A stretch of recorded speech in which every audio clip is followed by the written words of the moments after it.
हाँ तो भाई बर्थडे बर्थडे बर्थडे और गिफ्ट्स गिफ्ट्स गिफ्ट्स और कपड़े कपड़े कपड़े, यही तो इनका वीडियो का कंटेंट होता है। तो कहने का मतलब यह है कि मुंबई आते ही दामाद पर कपड़ों की बारिश हो रही है, ब्रांडेड कपड़ों की बारिश हो रही है। तो बच्चों ने तो दिया था, जैसे आपने व्लॉग में देख ही लिया था।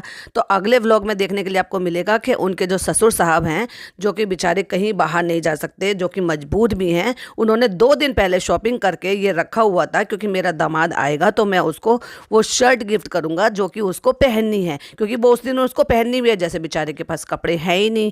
हाय friends, welcome back to my channel. Channel में न्यू है तो चैनल को सब्सक्राइब कर ले और साथ ही साथ बेल आइकन प्रेस कर ले, जिससे कि मेरी आने वाली वीडियो की नोटिफिकेशंस आपको पहले ही मिल जाए।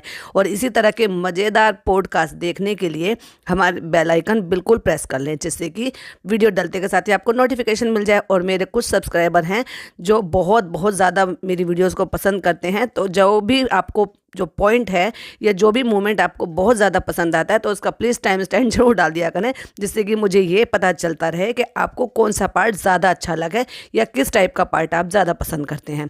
तो चलिए वीडियो में आगे बढ़ते हैं। तो फनी कहता है कि देखिए फ्रेंड्स, ये पापा ने मेरे लिए कल से गिफ्ट लेकर रखा हुआ है। तो जैसे ही उन्होंने वो लाइन बोली, तो जो उनके पापा है वो भी वहाँ से सामने से बोलते हैं कि मैं कल से बुला रहा था। वो कह रहा है कि पापा मुझे कल से बुला रहे, तो कहते हैं मैं कल से बुला रहा था तुम्हें ये गिफ्ट देने के लिए।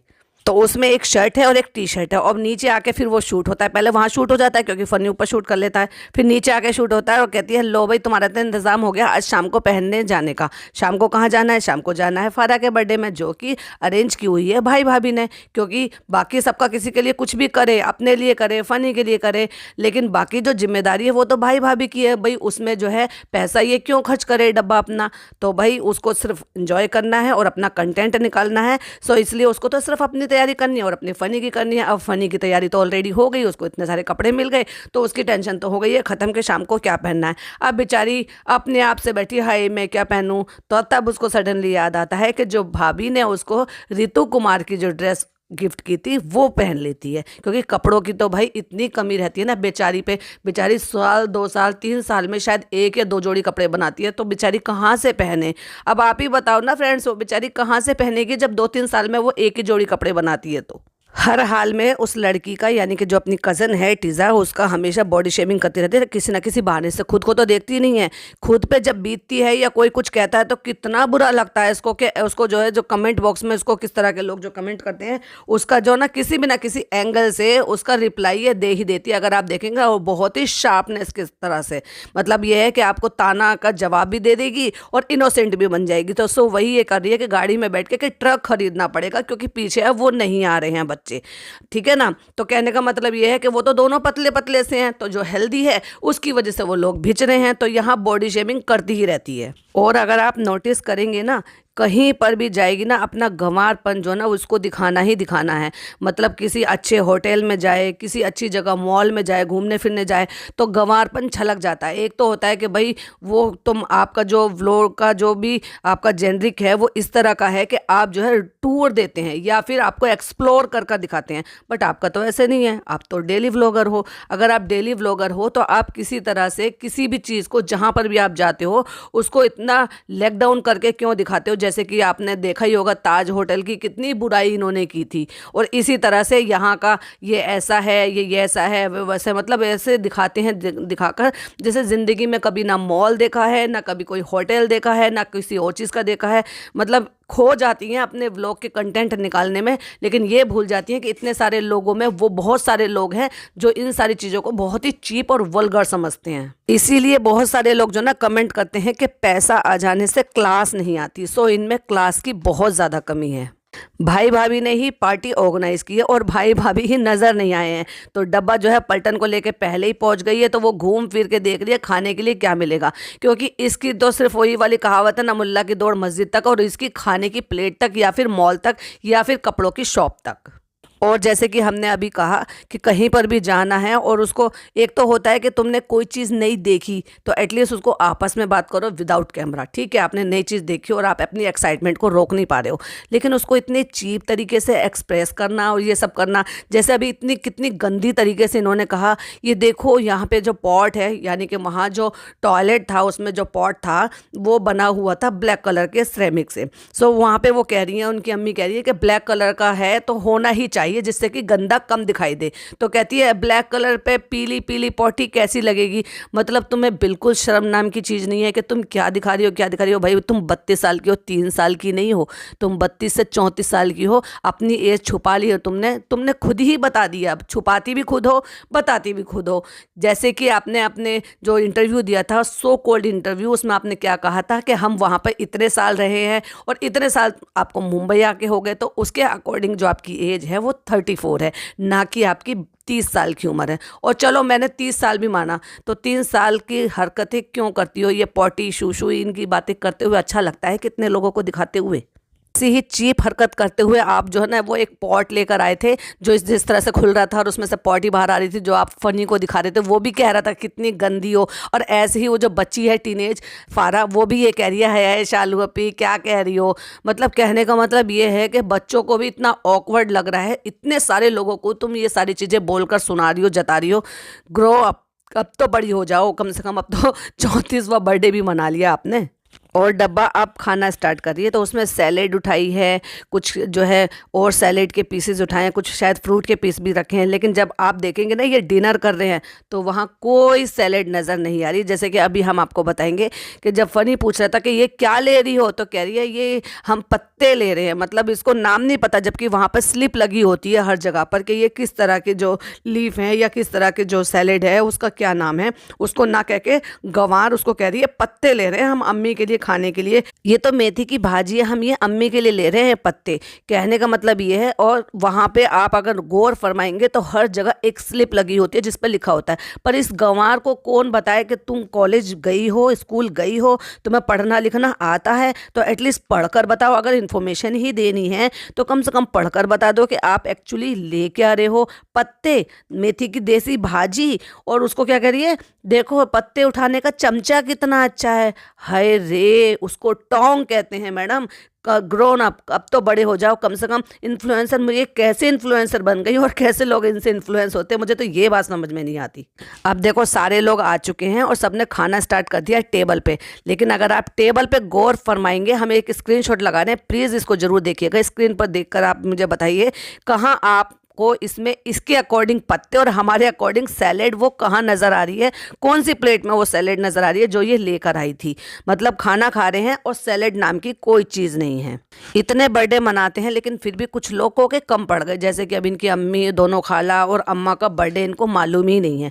क्यों नहीं मालूम ये हमें नहीं पता, जबकि पापा का बर्थडे मालूम है। पापा तो अम्मी से भी बड़े हैं, लेकिन अम्मी का बर्थडे नहीं मालूम, खाला का बर्थडे नहीं मालूम। वो इसलिए नहीं मालूम क्योंकि उनकी जो फैमिली थी, मे भी शायद पढ़े लिखे होंगे, को ध्यान होगा कि कब हुए थे। और इनके यहाँ की फैमिली कोई पढ़ी लिखी नहीं है, इसलिए किसी को पता ही नहीं है। तो अब जो है उनको कम पड़ रहे हैं 4 लोगों के बर्थडे मनाने के लिए। तो सारे जितने भी उनके डाई हार्ट फॉलोअर्स हैं, तो प्लीज़ उनको बताइए कि आपको कौन सी डेट अच्छी लग रही है, जिस डेट में वो फिर अपनी अम्मा का यानी कि नानी का, अपनी अम्मी का और अपनी दोनों खालाओं का बर्थडे भी अलग अलग मना लिया करेंगे। जिससे कि साल का कोई सा भी महीना इनका खाली नहीं जाना चाहिए। अगर कोई सा भी महीना खाली है कोई बात नहीं, उसमें 2 मना लेंगे। भाई जब 1 जून में अब 2 बर्थडे हो गए, यानी कि जनाब का हो गया है और जनाब के बेटे रू बेबी का हो गया है, तो ऐसे भी हो सकता है कि एक महीने में 2-2 भी मना सकते हैं, क्योंकि केक खाए बिना 15 दिन से ज़्यादा ये रह नहीं सकते। अब क्योंकि जैसे हम पहले ही बोलते रहते हैं कि बाहर जाना, घूमना फिरना, बाहर का खाना और शॉपिंग करना, यही इनका कंटेंट है। यानी कि जितना पैसा ये कमाती हैं फिर उसमें से थोड़ा सा खर्च कर देती हैं, जिससे कि वापस से व्यू आए और वापस से कमाई हो और फिर वो, तो ये एक तरीके का इनका साइकिल है। तो भाई अब तक तो इन्होंने कमा लिया, कमाने के बाद अब उसको खर्च करना है। तो खर्च करने के लिए क्या करना पड़ेगा, कंटेंट भी तो शूट करना है। तो अपने तीनों बच्चों को लेकर निकल पड़ी हैं। अब ये कहाँ पर, एक नया मॉल खुला है वो देखने के लिए, जियो मॉल, जो कि वो इनके अकॉर्डिंग ये कह रही हैं बहुत बहुत बहुत ज़्यादा महंगा है। जैसे कि इन्होंने ताज होटल की धज्जियाँ उड़ाई हैं ना, तो सुन लीजिए अंबानी फैमिली, आपके भी जो भी वो आपने मॉल खोला है ना, उसकी भी ये धज्जियाँ उड़ाकर ही आई हैं। क्योंकि इनको इतनी तहजीब तो है नहीं कि कोई भी चीज़ अगर तुम्हें अच्छी लग रही है या बुरी लग रही है उसको बिना कैमरे के डिस्कस करो, ना कि अपने 30 लाख सब्सक्राइबर को उसकी बुराइयां बताओ, उसकी ऐसी चीज़ें बताओ कि लोग वहां पर जाए ना। यानी कि वहां जाकर कहती है कितना अच्छा ये, कितना अच्छा। इस अच्छे के चक्कर में इस बेवकूफ़ ने, जब ये ताज होटल गई थी, इतना घूमना फिरना, कंटेंट निकालना, जबकि उन्होंने मना किया था शूट करने के लिए, उसके बावजूद भी ये घूम घूम के शूट करती रही, 1.5-2 घंटा घूमती रही, जबकि उनका जो टाइमिंग थी वो आउट हो गई। उसके बाद फिर इसको खाने पीने के लिए कुछ नहीं मिला, और जो मिला वो इसको बहुत ज़्यादा कॉस्टली मिला क्योंकि वो अलग अलग से था, जो इनको लेना लाजमी था। वहाँ बुफेट था लेकिन वो ये अटेंड नहीं कर पाई क्योंकि इसको तो कंटेंट निकालना था, शूट करना था। जिन लोगों ने ताज होटल नहीं देखा है उनको घर बैठे ताज होटल दिखाना था और फिर उसकी भर भर के बुराइयां कर दी। तो सुन लो भाई, जिसे हमारे देश में ताज होटल में बाहर से लोग आते हैं और वो इस बात की तारीफ होती है, मुंबई की शान माना जाता है ताज होटल, और ये मैडम जाकर वहाँ पर बुराई कर आई। इसके ऊपर तो केस हो जाना चाहिए था इन सारी चीज़ों के लिए, जितना ये डिफेम करती है इन सारी चीज़ों को। ऐसे ही इन्होंने जियो मॉल का किया। जियो मॉल में इतना महंगा है, पर्स इतने दूर दूर रखे हुए हैं, तुम मुझे दिलाओगे? हाँ, उससे याद आया, बेइज्जती करने का कोई मौका भी नहीं छोड़ती अपने फनी को। पता है कि मेरी कमाई पे जीता है तो मैं क्यों कर उसको ये मौका छोड़ दूं। तो जब उसको मौका मिलता है तब मौके पे चौका मार देती है। जैसे कि ये कहते हुए सुनाई दिया हमें कि कहती है कि ये मुझे यहाँ से बहुत महंगा गिफ्ट दिलाएंगे। ये तो पहले ही घर से कहकर जा रही है कि वहाँ सब चीज़ें बहुत महंगी है, ये है वो है। और खाया क्या वहाँ पर बैठकर? मतलब तुम इतना भी अफोर्ड नहीं कर सकती कि वहाँ पर तुम अच्छे से खा सको, कि सबको सैंडविच दे दिया, कॉफ़ी दे दिया, ये दे दिया, वो दे दिया। मतलब हल्के फुल्के जो स्नैक्स होते हैं जो वहाँ के मिनिमम चार्जेस वाले थे वो ले लिया। एक तरफ तो तुमने वो कहावत सुनी है ना, करना भी है और बचना भी है। मतलब पैसा भी देखना है और तुम्हें जो है सब चीज़ें शोबाजी भी दिखानी है। क्यों? क्योंकि तुम्हें कंटेंट निकालना है ना उससे पैसा कमाने के लिए। तो बच्चों को हल्की फुल्की सी चीज़ दिला दी और फनी को ताना मार लिया और उसके बाद ये कह दिया कि अब चलते हैं अपने दूसरे मॉल। भाई वहाँ जाकर तुमने क्या किया? खाना पीना तो हो गया, तुमने अच्छा मॉल दिखा लिया तो घर लौट आते।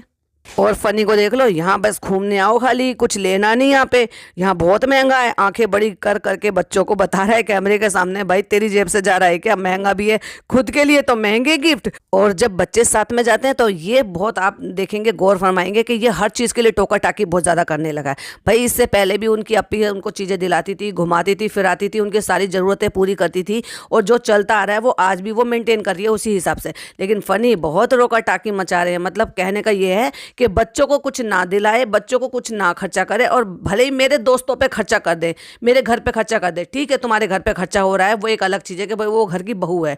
पेरेंट्स पे खर्चा हो रहा है कि ठीक है भाई घर की बहू है, अगर वो अपने पेरेंट्स के लिए, अपने इन लॉज के लिए कुछ कर रही है, बहुत अच्छी बात है। लेकिन दोस्तों के लिए क्या बनता है भाई? ठीक है, तुम्हारे कज़न पे वो कुछ खर्चा करती है, तुम्हारी फुप्पी पे खर्चा करती है, तो वो घर की बहू है, कोई बात नहीं, वो अपनी खुशी से करिए। लेकिन दोस्तों का क्या बनता है? कि दोस्तों के साथ तुमने कमिटमेंट किया हुआ है कि मैं अच्छी कमाने वाली जो बीवी मैंने ली है, या मैंने जो उसको फंसाया है, या मैंने जो भी किया है वो इसलिए करा है कि मैं अपने साथ साथ तुम्हें भी ऐश कराऊंगा।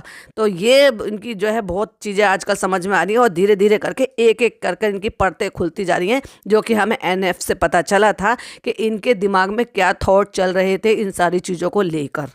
पता है बहुत अच्छी तरीके से कि यहाँ पे सब कुछ इतना महंगा है, सब कुछ महंगा है, इसीलिए जानबूझ के अपने भाई को छेड़ रही थी। वो कहती विहान ले लो, तुम कुछ लेना है तुम्हें? ना नहीं नहीं, वो मना करे, नहीं नहीं नहीं, यहाँ से मुझे इतना पता है ना कि तुम यहाँ कैमरे के सामने कह रहे हो और कैमरे के पीछे तुम मेरा क्या हाल बनाओगी।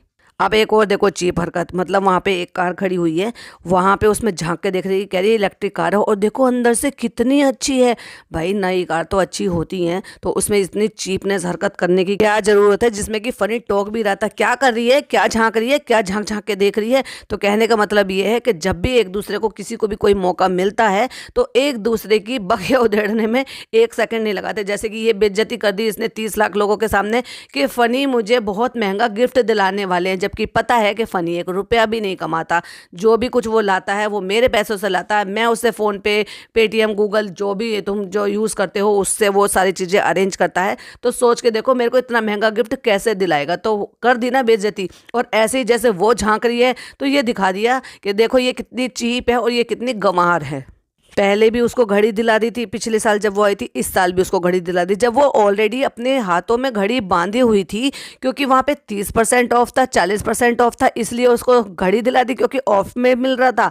अरे भाई जितने में तुमने उसको घड़ी दिलाई थी उतने में उसको कान के कोई भी छोटे छोटे से टॉप्स दिलाए जा सकते थे जो बच्चियाँ पहनती हैं। वो बहुत ज़्यादा महंगे नहीं आते हैं, आराम से 4-5 हज़ार रुपये तक के आ जाते हैं। और लगभग तुमने इतने तक की ये घड़ी भी दिलाई होगी। तो कहने का मतलब ये है कि घड़ी जब उसके यूज़ में नहीं है, और जो गोल्ड या कोई भी चीज़ ऐसे अगर आप देते हो तो वो आगे तक भी काम आती रहती है, जिनका रीसेल वैल्यू भी होती है। उसने ऑलरेडी हाथ में घड़ी बांधी हुई थी जो पिछले साल आपने दी थी, लेकिन ये नहीं कि वो चार्जेबल है तो इसलिए उसको चार्ज करना पड़ता है, इसको चार्जिंग की ज़रूरत नहीं होती है। तो एक घड़ी ऐसी भी होनी चाहिए। बहुत सोच समझ कर खर्चा करती हो, कहीं ना कहीं अपना ही फ़ायदा इसमें देखा होगा। अब फनी जो है बगैर इसके चला गया, क्योंकि उसको पता है कि ये तो उठने से रही, अब भाई इसको क्या उठाओ, इससे तो मैं खुद चला जाता हूँ, क्योंकि उसको सवेरे उठने की आदत है।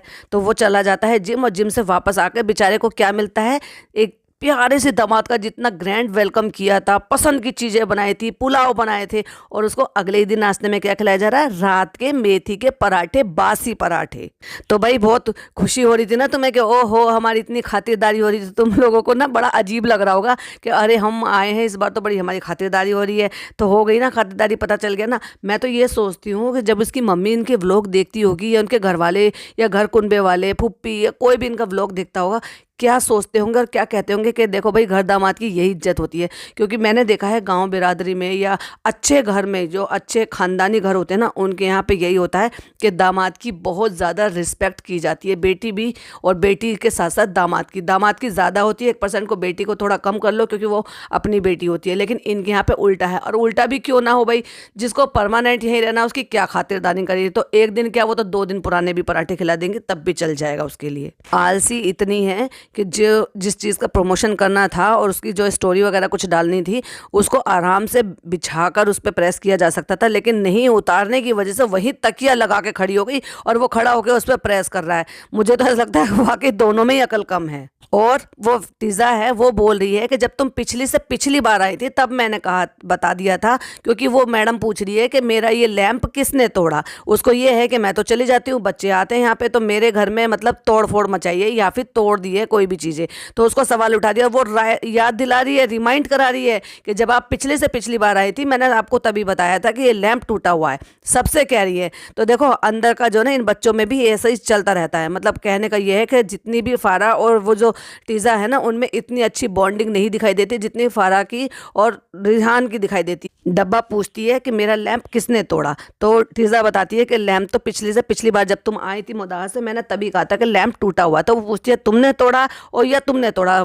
टीज़ा और तिहान दोनों से पूछती हैं। तो वो कहती हैं कि फारा तुम बताओ कि किसने तोड़ा। तो वो कहती है कि किसने तोड़ा, आप अपनी अपनी लाइन में 2 लाइन बोलो। तो 2 लाइन उसने बोल दी कि मैं अगर तोड़ती तो मैं क्यों बताती, और वो कहता है अगर मैं तोड़ूंगा तो मैं सफाई क्यों दूंगा। तो वो कहती है कि ठीक है, इसमें जो है विहान जीतता है। तो फराह जो है बोलती है विहान जीता है। तो कहती है कि फराह जो है वो रिहान के लेवल तक नहीं जा सकती, क्योंकि उसको ये पता है कि उन दोनों की बनती नहीं है आपस में, और विहान की और सारा की बन जाती है। तो वो कहती है कि इसके लेवल तक नहीं जा सकती, यानी कि वो आपस में नहीं लड़ते हैं और सिर्फ मेरे तक ही जा सकती है, मुझसे ही लड़ सकती है या फिर मुझे ही बुरा भला बता सकती है, इसलिए सारा ब्लेम वो मुझे ही लगाएगी जानबूझ के। तो मतलब कहने का ये है कि इन बच्चियों में भी आपस में बनता नहीं है, यानी कि इनके जो ना 36 का आंकड़ा हमेशा रहता है। जब आप देखोगे ना कुत्ते बिल्लियों की तरह लड़ती हुई नजर आती हैं आपस में, और उसका नमूना तो आपने गाड़ी में बैठे बैठे भी देख ही लिया था।